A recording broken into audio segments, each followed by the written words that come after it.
very recently we've built in a calculating feature to the platform that allows the users to track the weight of materials that they've sent on to a user, and also track the embodied carbon value of those materials. Brilliant. So people are able to demonstrate very specifically and very sort of openly what they are doing with those materials, and it's actually helping them win tenders for more work, because they can say, look, Mr. and Mrs. Client, this is what we do with our reusable waste. We don't throw it in a skip, we don't bury it in the ground in the back garden of the new build, and it goes to a new home and it gets reused somewhere else.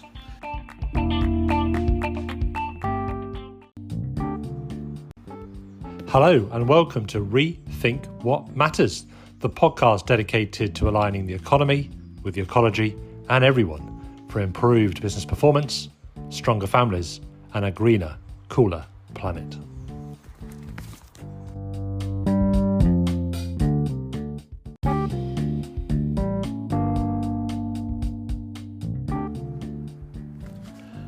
And today I'm joined by Nigel Eastham of Sustainability Yard, and we're going to be discussing excess building materials.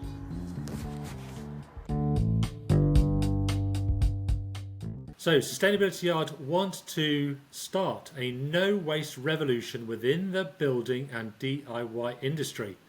So every year 420 million tonnes of building materials are bought, with 121 million tonnes, so like nearly 25% of that going into landfill. So welcome, Nigel. Thanks very much for joining us on this podcast. Thanks for having me. Nice to be here. Brilliant. So could you tell us a little bit about your journey then, Nigel, please, to creating, what led you to create Sustainability Yard, and if you can tell us a bit more about Sustainability Yard too, what you're doing there. Sure. So I come from a property development background, sort of refurbs, starting off in refurbs, renovations, small flips and whatnot. And as the property development business has grown and developed and sort of evolved, I realised that there was a real issue, even at my level, a very sort of granular level of the property industry, that there's buckets full and tons of reusable materials that are finding the way to the wrong place, and that is, they're being slung in a skip. So the theory was, if I'm doing it at a very small level, what are the big boys doing? And ultimately, they're doing the same thing, and that really comes down to an ease and convenience thing. Right. And like you've just said, the figures that surround the industry of waste and reusable waste are quite astonishing. We're talking 25% of what's used each year is reusable, and unfortunately, it isn't reused. Right. Okay.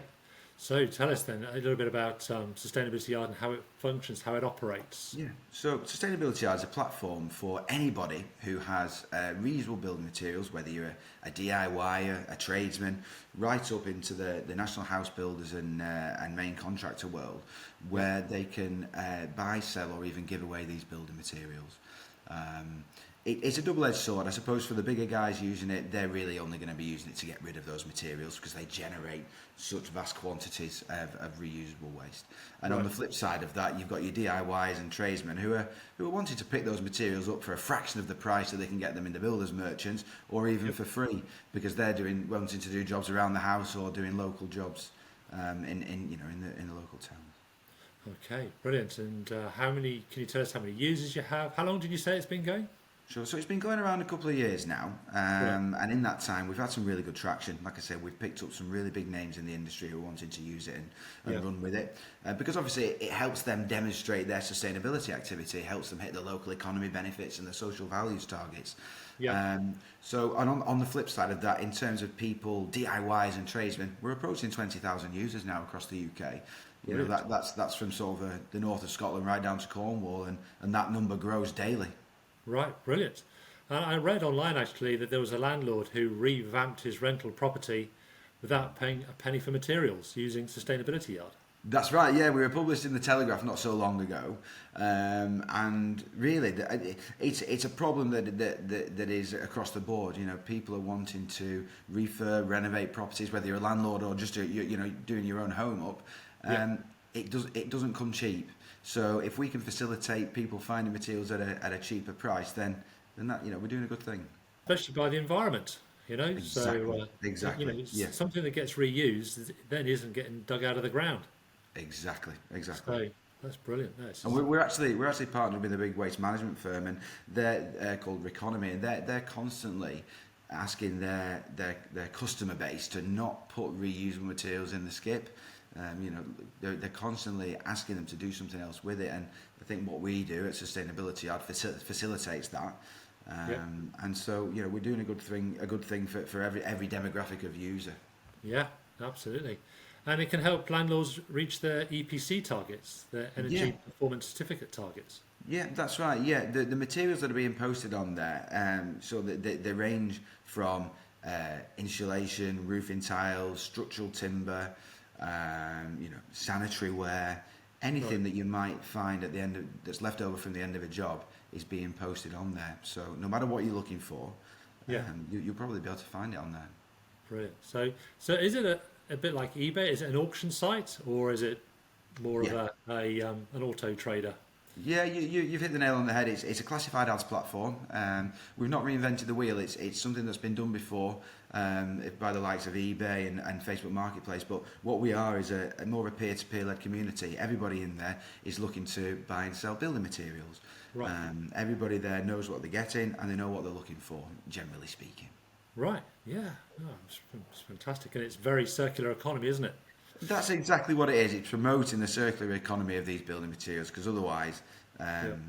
they don't find their way to the right place. Have you seen any knock-on effects of this, where people are starting to reconsider the materials that they use, or because you're highlighting the amount of waste? Have you seen as yet? It's probably too early for this, but have you seen maybe they're considering how they buy in the first place, how something gets designed, how Ye- perhaps how they could use it for longer, how maybe they could also repurpose it themselves in some other way before throwing it away? Yeah, it's a good question. Unfortunately, the nature of the construction industry Yeah, means that there is always going to be an element of surplus, whether it be a change of spec on a site, or even on even if you're a homeowner and you're putting a small extension on, specs change, materials come incorrectly. yep, People may over order accidentally. People right, may under order, which will prompt you to need just a little bit of materials, and you don't necessarily want to go back to the builders merchants for those. So yep. there's all sorts of reasons why these materials would need to be put on there, or people would have a need to look for them on there. Right, okay, and it is helping with your customers. It is helping with your customers' footprint as well, isn't it? So it's helping to reduce their carbon Yeah, emissions. yeah, exactly. Helping you to identify what's happening to them anyway. Exactly. I mean, we very recently we've built in a calculating feature to the platform that Right. allows the users to track the weight of materials that they've sent on to a user, and Okay, also track the embodied carbon value of those materials. brilliant. So people are able to demonstrate very specifically and very sort of openly what they are doing with those materials, and it's actually helping them win tenders for more work, because they can say, look, Mr. and Mrs. Client, this is what we do with our reusable waste. We don't throw it in a skip, we don't bury it in the ground in the back garden of the new build. We Yeah, put it on the Sustainability Hub platform, and it yeah, goes to a new home and it gets reused somewhere else. And, brilliant. and and that's something that people are very heavily targeted on. The government are squeezing these big firms quite a lot Okay, on what's expected from them, and what they expect to be done with these materials. So we're a really good tool for people to use yeah, to get rid of those materials correctly. yeah, and transparency is, it's the name of the game, isn't it? So the more Yeah, transparent you can be, the better it is, and then you can also, so you can identify your carbon emissions. You can also put in place a carbon yeah, reduction plan, yeah, and that's right. you know, And also, the companies can say, right, so we've used Sustainability Yard for 12 months, and this is what we've done, and this is the amount of materials, this is the weight of materials that we've stopped from going in the skip. So that's great. So next year you have a conversation internally. You say, right, well, just for argument's sake, it was 100 tons. This year we want to see it at 50 tons. So it's a yeah, tool actually to help them streamline their own businesses, yeah. not just to get rid of these materials, but actually to help their business process. You're hoping your business sort of dwindles away and disappears, aren't you? Exactly. Yeah. I mean, ultimately, You're it caught could. between a rock and a hard place there. Yeah, it could be a short-lived thing.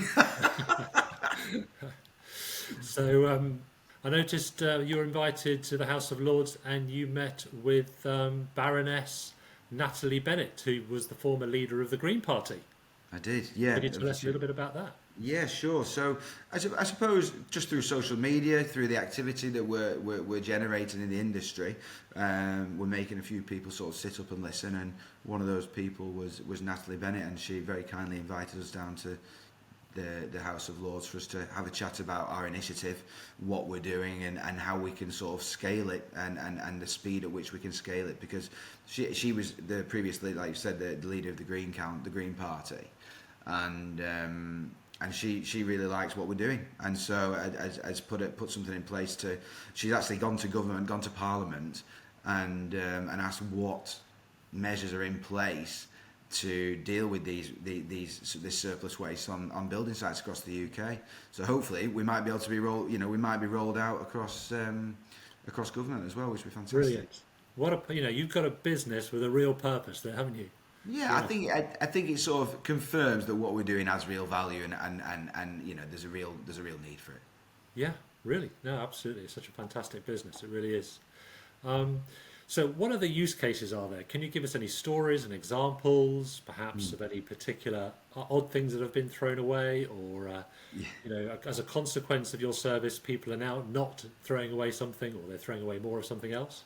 Yeah, I mean, you've already mentioned the Telegraph, where the chap was using the sustainability yard for all of the materials for his refurb on his rental property. I think that's a really, really good example of what people are doing with the platform and how they're utilising it. Yeah. To give you sort of an idea of scale, some of the materials we're seeing put on there. I mean, we had 2,000 internal doors put on there at one point. 2,000 what? Sorry. 2,000 doors. 2,000 internal doors that would be used on a new build site. Yes. Just because they weren't the right size for the houses for the door openings that have been made. Yeah. So rather than send them back, they were put on the sustainability yard platform. We've had 75 rolls of Rockwool insulation put on there in the past. We've had 3,000 metres of rigid insulation put on there that would normally be used underground under your concrete slab. Structural timber, we've had over 500 metres of skirting board put on there at one point or another. So the quantity of materials is great, and also the quality, because you've got to remember a lot of this stuff is coming from new build sites, it's coming from main contractors, so there is a certain spec that's required and a certain standard of quality that's required. So by those guys using the platform, it means the quality of materials that people are able to pick up is really, really high. Yeah, brilliant. That's great. Couldn't be happier with that. The traction that we're seeing at the highest level is superb.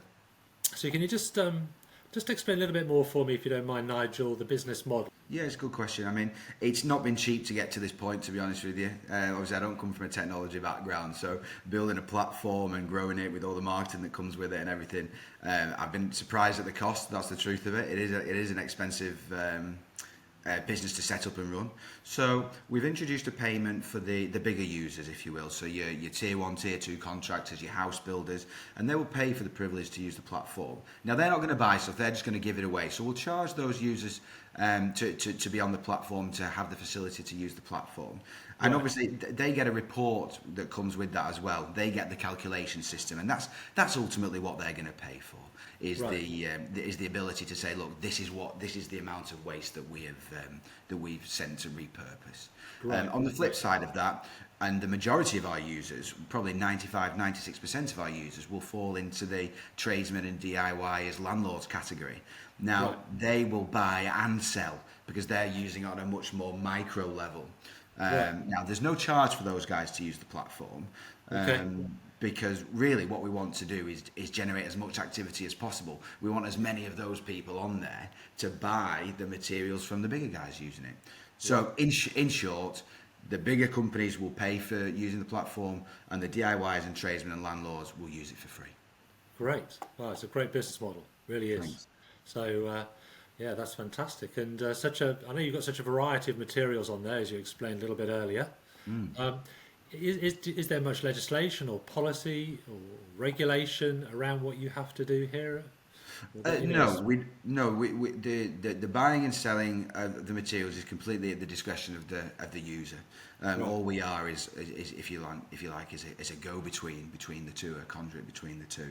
Right. There aren't many electrical items being listed on there, not many white goods or anything like that. What we're Right. tending to see is what I would call more first fix materials, so bricks, blocks, timber, plasterboard, insulation. Yep. Roofing materials, that sort of thing, which doesn't necessarily need a warranty or anything with it. Right. Now, as we grow, and perhaps we might navigate our way into more of the electrical items, and that's fine. And we'll Yep. just have to introduce more sort of red tape and sort of more stringent checks as we Yeah. go, as more of those things are introduced. Yeah. It's good to be focused, isn't it? To be known for Yeah. one thing and I, do that really well. Yeah, what I found is the deeper we go into this and the busier we get, you find yourself being pulled in all sorts of different directions, and Yeah. more people come to me and say, right, Nige, have you thought about this? What, can you do this for us? Will you take these sorts of materials? Yeah. And you've got to be quite strict, because otherwise you spread yourself too thinly, and Yeah. ultimately your product becomes diluted. Yeah. And Yeah. I really don't want that to happen. I want it to be a quality product, a quality platform with quality materials on there. And if that means we have to offer a few materials less in Yeah. order to offer that quality product, then that's fine for the time being. Yeah. I think in business, it's not so much about finding ideas and saying yes to things; it's saying no to things. Yeah, it's When really you're important focused, to that's do the that. trick. Yeah, I think that's really important. I've got a really good team of people behind me. I've got 3 shareholders that are part of the business with me, Yeah. who have many more years' experience in business and in property than I do, actually. And Yeah. so they sort of hold my hand through a few bits of this. Yeah. But it's really useful to have those guys helping me out in the background.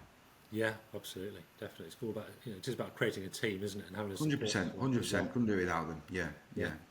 So for the big guys on those developers, they throw everything into the skip. Have they had to change slightly what they do in order for you to be able to access it? Basically, what we're doing on any site, there will be a materials compound, and that Right. will traditionally be found near the entrance or exit. What we're asking people to do is to to split those materials up into what's surplus and what's Yeah. still needed. Because if you can take a picture of those materials, upload it onto the Sustainability Yard app, and get rid of it before it goes in a skip, then that's what we're trying to do. We're trying to stop these materials going into a skip, being taken out to the waste management firms, and ultimately, they do their thing with it, but we want to catch it before it reaches that stage. They'll Yeah. take a picture of the materials that they have, break them up into bricks, timber, roofing materials, whatever it might be, and then they can upload that picture onto the platform. Now we've made it as simple as possible. They can do that in less than 60 seconds. They can upload an advert in less than 60 seconds. So Right. there's not a long sort of chain of paperwork or admin Right. to do. It's really easy. And once that post has been uploaded onto the app, somebody in your local area will contact you. We'll open up a live chat with that person, and Yeah. then they can arrange a time to come and collect it, and maybe agree a price. Okay. Brilliant. I think the beauty of what we've got is it's really quite simple, Yeah. and as long as that message is conveyed to the listener that look, it's great. It's funny. So even like my dad, for example, he wants to build a small brick barbecue in the garden, right? Yeah. This is the sort of platform that he could go and find those bricks without having to go to the builders merchants and buy brand new bricks. Right. So I suppose the message is really simple. Whether you're a DIY and you've done some jobs around the house and you've got some bits left over, put them Yeah. on the Sustainability Yard platform. If you're looking to start a DIY job around the house, check out the Sustainability Yard platform to try and pick up these materials for a fraction of the price. If Right. you're a tradesman and you're doing jobs for local people, and you need bits to finish off a job, check it out. I mean, we've got catnicks and lintels on there, which are ideal for extensions and stuff like that. Bits that you will always need on an extension, Right. are always going on there.